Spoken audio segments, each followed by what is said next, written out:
आदाब, नमस्कार साथियों। बोलता बिजनौर पर मैं नाहिद फातिमा आपका स्वागत करती हूँ। साथियों, जैसा कि हम सब जानते हैं कि चुनावी मौसम की शुरुआत हो चुकी है और तमाम राजनीतिक पार्टियां और राजनीतिक लीडर्स लोग अपना अपना दम खम आजमाने के लिए अपने पंख खोल चुके हैं और लंबी उड़ान उड़ने का ख्वाब देख रहे हैं। बोलता बिजनौर की ये कोशिश है कि अपने इस प्रोग्राम के ज़रिए वो ऐसे तमाम लोगों से आपको रूबरू कराएं जो आने वाले वक्त में आपके दरवाजे पर कभी ना कभी किसी न किसी वक्त वोट मांगने आने वाले हैं। बोलता बिजनौर का मकसद है कि आप आने वाले टाइम में एक सही लीडर का अपने लिए चुनाव कर सकें ताकि आने वाले 5 सालों में आप एक मजबूत सरकार का गठन करें।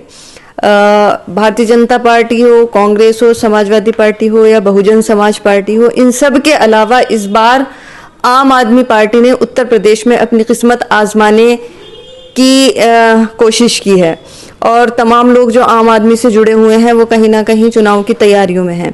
इस वक्त मैं मौजूद हूँ नजीबाबाद में और नजीबाबाद विधानसभा से जो कोशिश कर रहे हैं आम आदमी पार्टी से टिकट लाने के लिए ज़ीशान साहब, वो मेरे साथ हैं।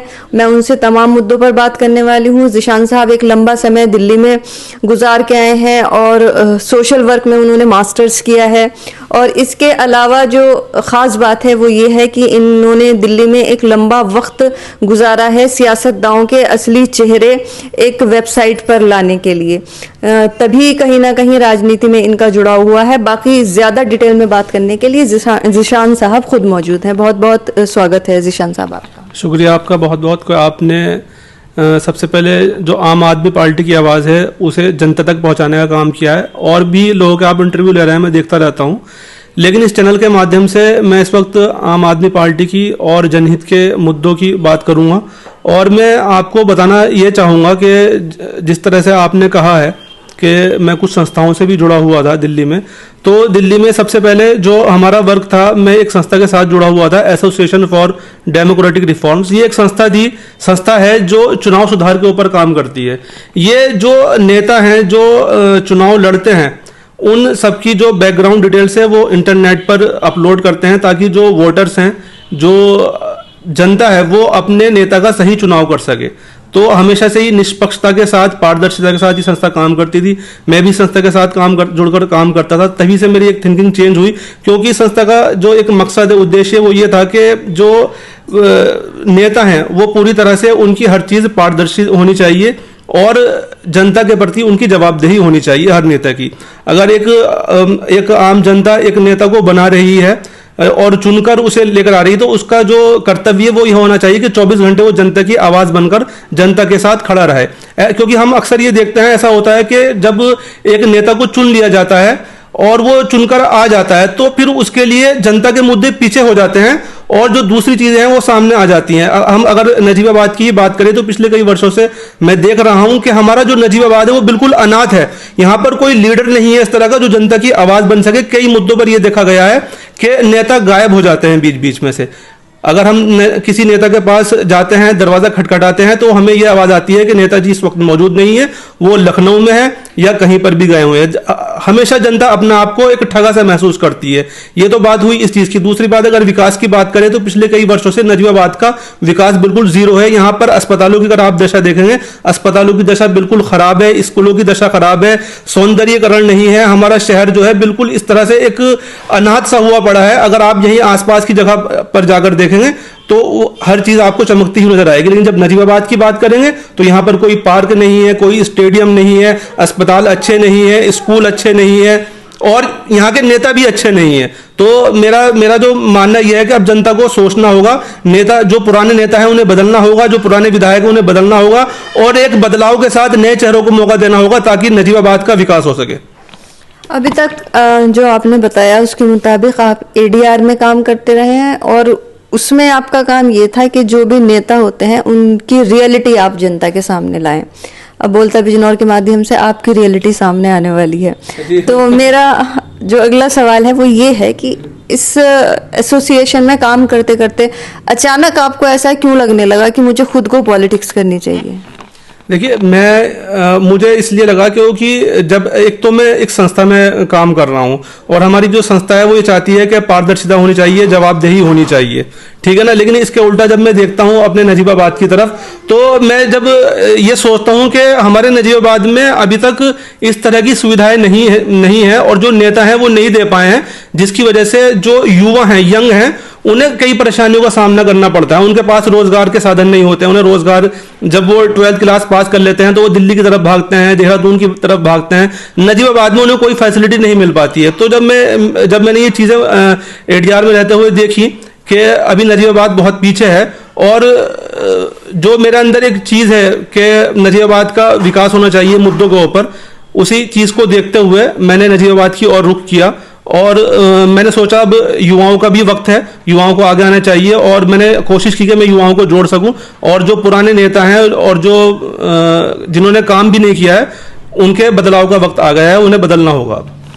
आपका खुद का राजनीति में शुरुआती दौर है और आपने ऐसी पार्टी का चुनाव किया है जो उत्तर प्रदेश में तो कम से कम अपने शुरुआती दौर में है, तो आपको लगता है कि बहुत ज़्यादा कामयाबी आपको आम आदमी पार्टी के साथ मिल पाएगी? देखिए, जिस तरह से दिल्ली के अंदर विकास हुआ है और जिस तरह से दिल्ली में जनहित के मुद्दों का समाधान हुआ है आम आदमी पार्टी के अंदर, जिस वक्त आम आदमी पार्टी पहली बार दिल्ली में चुनाव लड़ी थी, उस वक्त भी लोगों की यही सोच थी कि अभी आम आदमी पार्टी का कुछ नहीं होगा। लेकिन जो जनता थी, जागरूक जनता थी, जो चाहती थी कि हमारी दिल्ली का विकास होना चाहिए, हमारे मुद्दों के ऊपर काम होना चाहिए, तो रातों रात जो है चुनाव का रुख पलट कर रख दिया, और पूरे देश ने देखा कि किस तरह आम आदमी पार्टी जब 49 दिन की सरकार रही, किस तरह से उन्होंने निष्पक्षता के साथ, ईमानदारी के साथ काम किया। दूसरी बार जब सरकार आई, पूर्ण बहुमत के साथ आई, और तीसरी बार भी पूर्ण बहुमत के साथ सरकार आई। तो ये लोगों की एक सोच है जो हम बदलने की राह पर निकले हुए हैं, और हम लोगों को बता रहे हैं कि अगर आप आम आदमी पार्टी सरकार को लाते हैं तो 300 यूनिट बिजली आपको फ्री दी जाएगी। यूपी के अंदर बिजली का क्या हाल है, एक आम आदमी और हर कोई बिजली की महंगाई से परेशान है। उनके इतने महंगे बिल आ रहे हैं, वो भी जब लाइट नहीं आती उसके बावजूद।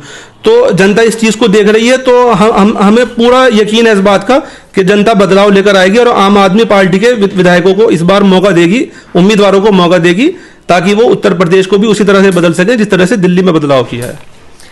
दिल्ली और उत्तर प्रदेश में बड़ा फर्क है। आप चाहे जनसंख्या की दृष्टि से ले लीजिए या फिर डेवलपमेंट, वो कैपिटल ऑफ इंडिया है और उत्तर प्रदेश देश का सबसे बड़ा सूबा है। इस बात का काफी फर्क पड़ता है। आम आदमी पार्टी खुद एक बार पैर आगे बढ़ा के पीछे लौट आ चुकी है। इस बात का क्या असर पड़ने वाला है इस बार? आपने बहुत ही अच्छा सवाल किया ये कि दिल्ली में और उत्तर प्रदेश में फर्क है। देखिए, मैं आपको बताना चाहूंगा, दिल्ली में इस वक्त बिजली फ्री मिल रही है, शिक्षा अच्छी मिल रही है, और अच्छा स्वास्थ्य लोगों तक पहुंच रहा है। महिलाओं को आने जाने के लिए कोई किसी भी समस्या का सामना नहीं करना पड़ा, बिल्कुल फ्री टिकट है। और ये सब जो हो रहा है वो 60,000 करोड़ रुपए के बजट में हो रहा है। 60,000 करोड़ का बजट है दिल्ली का। अब अगर आप यूपी की बात करें तो यूपी का जो बजट है वो 5.5 लाख करोड़ रुपए है। तो जैसा बजट दिल्ली का है, उसमें जब सारी सुविधाएं दिल्ली को मिल रही हैं, और वहीं यूपी का बजट इतना बड़ा है, 5.5 लाख करोड़ है, तो वही चीजें यूपी को भी मिल सकती हैं। लेकिन इसके लिए जो हमारी यूपी की सरकार है उसकी नीयत होनी चाहिए। इन लोगों की नीयत अच्छी नहीं है, इसलिए लोगों को सुविधाएं भी नहीं दे पा रहे हैं। दिल्ली का बजट 60,000 करोड़ रुपए है, सारी सुविधाएं दिल्ली के लोगों को मिल रही हैं, दिल्ली के लोग फायदा उठा रहे हैं, तो 5.5 लाख करोड़ के बजट में फिर यूपी को फायदा नहीं उठा सकता। तो बात ये नहीं है कि दिल्ली छोटा है यूपी बड़ा है। आप बजट देखिए, दिल्ली का बजट दिल्ली के हिसाब से है, यूपी का बजट यूपी के हिसाब से है, लेकिन उसके लिए सरकार की नीयत साफ नहीं है। कि उत्तर प्रदेश में जो आप राजनीति देख रहे हैं उसको आप किस नजरिए से लेते हैं? देखिए, उत्तर प्रदेश में इस वक्त जो सरकार है, ये सरकार बिल्कुल नाकारा सरकार है और मनहूस सरकार है। यूपी सरकार में जो इस वक्त योगी सरकार चल रही है, वो मैं इस बेस पे कह रहा हूं कि सिर्फ विज्ञापनों के दम पर ये सरकार चल रही है। अगर कोई भी आवाज उठाने की कोशिश करता है तो उसके ऊपर मुकदमे दर्ज करा दिए जाते हैं, उनकी आवाज को दबाने की कोशिश की जाती है। सिर्फ विज्ञापनों के दम पर सरकार चल रही है, काम के ऊपर ये सरकार बिल्कुल नहीं चल रही है। 2017 के चुनाव में योगी जी ने कहा था कि गांव गांव में शमशान बनाएंगे, लेकिन आम आदमी पार्टी कह रही है कि अगर आप आम आदमी पार्टी को चुनकर लाते हैं तो वो आपके लिए अस्पताल बनवाएंगे, वो आपके लिए स्कूल अच्छे कराएंगे, वो आपको बिजली फ्री देंगे, महिलाओं की सुरक्षा बढ़ाएंगे, महिलाओं को फ्री बस सेवा मिलेगी। तो आम आदमी पार्टी जो काम करती है वो जनहित के लिए काम करती है। लेकिन जो योगी सरकार है वो सिर्फ धर्म की राजनीति करती है और धर्म को आधार बनाकर आगे बढ़ने की कोशिश करती है, जबकि आम आदमी पार्टी में सिर्फ काम को सलाम है, धर्म जाति भेदभाव से ऊपर उठकर आम आदमी पार्टी काम करती है। चुनाव से आने से पहले कि बहुत हुई महंगाई की मार, अब की बार मोदी सरकार, अब की बार योगी सरकार, तो आप देखिए महंगाई कहां पर है, डीजल के सिलेंडर के और पेट्रोल के रेट कहां पर जा रहे हैं। और ये तो वो चीजें हैं जो जनता को दिखाई दे रही हैं। इसके अलावा जो इसकी आड़ में जो सीमेंट का रेट है, रेत का रेट है और बहुत सा स्टील का रेट है, ये सब इतने आसमानों की बुलंदियों को छू रहे हैं। तो यहाँ पर इस सरकार ने सिर्फ लोगों का बेवकूफ़ बनाने का और धोखा देने का काम किया है। और जिस तरह से इस सरकार के बारे में सोशल मीडिया पर भी ये चीज़ चलती है कि जुमलेबाजी वाली सरकार रही है, फेक सरकार रही है, उस बात में 100% हकीकत है कि ये सिर्फ जुमलेबाजी वाली सरकार है और आने वाले वक्त में भी सिर्फ ये जुमलेबाजी ही करेगी और कुछ नहीं करेगी। इसलिए इस सरकार को उखाड़ कर फेंकना है और एक ऐसी सरकार को जिसने सिर्फ कहा ही नहीं बल्कि दिल्ली में करके भी दिखाई है वो चीज़, आम आदमी पार्टी, उसे जनता को लाना होगा और अपने उत्तर प्रदेश का विकास कराना होगा। अभी आपने कहा था कि नजीबाबाद में कोई लीडर ही नहीं है, तो इतने टाइम से नजीबाबाद की जनता जिन लोगों को चुनती है उन्हें आप लीडर नहीं मानते और जनता के चुनाव पर आपको भरोसा नहीं है, जबकि कहीं ना कहीं आप खुद और आपका घर परिवार यहाँ के वोटर होने के नाते उन जनप्रतिनिधियों को चुनने में शामिल रहे होंगे। देखिए, इसका जो सबसे बड़ा कारण है वो ये है कि जनता को सही तरह से जागरूक नहीं किया गया, जनता को सही बात जनता तक नहीं पहुंचाई गई। इस बारे में मेरा ये आपसे कहना है कि आप ये देखिए कि पूरे ज़िला बिजनौर में या पूरे उत्तर प्रदेश में आपको हमेशा चुनाव के वक्त में एक चीज़ निकल कर सामने आती है कि एक उम्मीदवार का टिकट इसलिए कट गया क्योंकि उसके पास देने के लिए 4 करोड़ रुपए पार्टी को नहीं थे, या एक उम्मीदवार का टिकट इसलिए कट गया कि उसके पास 5 करोड़ रुपए नहीं थे। तो यहाँ पर जो है लीडरशिप नहीं होती, यहाँ पर बिजनेस होता है, बिजनेस लोगों का बेवकूफ़ बनाकर। वो किस तरह से कि एक कैंडिडेट जब 3 करोड़ रुपए का टिकट लेकर आएगा पार्टी से, तो 3 करोड़ रुपए फिर वो जनता के ऊपर खर्च करने के लिए भी रखता है। ये बिल्कुल सुनी सुनाई बात नहीं कर रहा हूँ, इस चीज़ से सब लोग वाकिफ हैं अच्छी तरह से।